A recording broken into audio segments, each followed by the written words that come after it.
A factor you'll hear quoted a lot as being so important in corners is line choice. Okay, a good line is better than a bad line, and certainly some lines are more achievable than others. But most important is thinking, in terms of thinking about line choice, is thinking about the reason for that line you're taking. Everything stems from where you want to go next. So the smoothest, fastest line in may put you on a very dodgy line out. It may leave you wide, it may leave you slow, or in braking bumps, whatever. So think about line choice to a degree, but first off think about where you want to end up. That predetermines pretty much your line into a corner. And on single track, you've got about that much trail to play with, maybe that much trail to play with. Line choice is kind of overrated in terms of the first thing to think about. If you're thinking about the physicality of the trail rather than what you're doing, i.e. line choice, in terms of thinking about something more positive, break the trail down into entry, section and exit. And in doing so, you'll achieve what you need to at the right time. There's no exact defined entry point to any one corner, and for different riders at different levels, it's going to be a different place. What is important is what you've achieved by the time you cross that line in the trail which you see as the entry. Firstly, you need to know where you're going. Where's the exit? That's going to define your line in, but more importantly your speed control.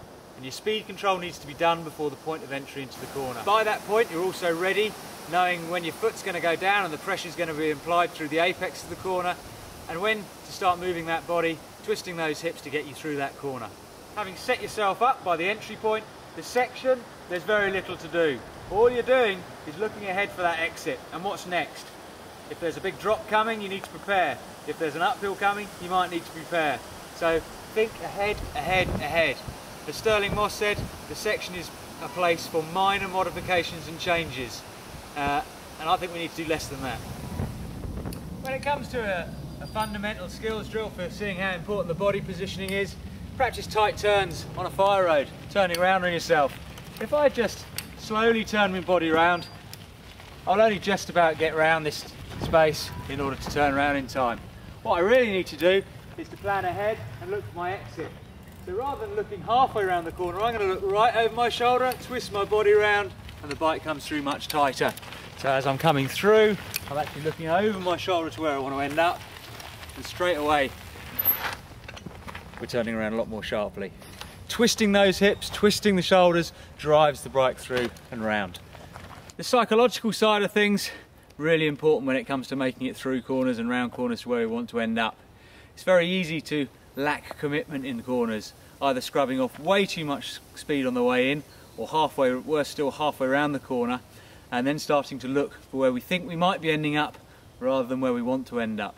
Even riders that look right through to the exit may have a lingering doubt showing in their body, so as their head turns, their hips and shoulders remain facing where they think they're going to end up. In this instance, if you come around this corner, turn your head, line your shoulders up, but then start to think about where you might be going, your head and shoulders can drift and point to a different point. And you'll see riders going wide through corners. Once someone starts to feel that they're losing the ability to get around the corner, they're going to yank on the brakes. When you yak on the brakes, the bike stands up and goes in a straight line. You've probably all seen, or maybe even experienced, halfway around a corner, losing that commitment and confidence, brakes go on, bike stands up and you slide off, round and out of the corner into the shrubbery. And in terms of projecting ahead of the bike and where you're looking and being confident, by looking through the corner you're less likely to make small changes in your cornering and your steering as you go through a corner. There's none of this going on mid-corner, but if you look at the trail surface rather than ahead, your body might react to bumps, in this case a small root in the line of the corner.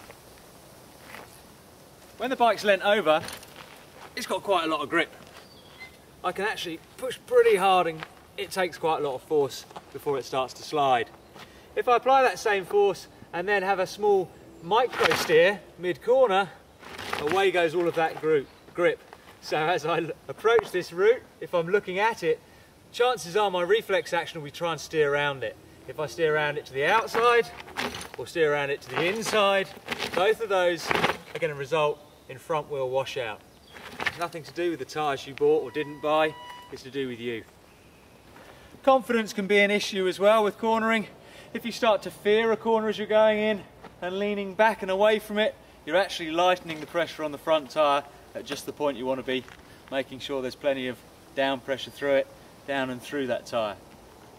Just like skiing or snowboarding, when you lose your nerve and lean back halfway through a corner, you're going to slide on out.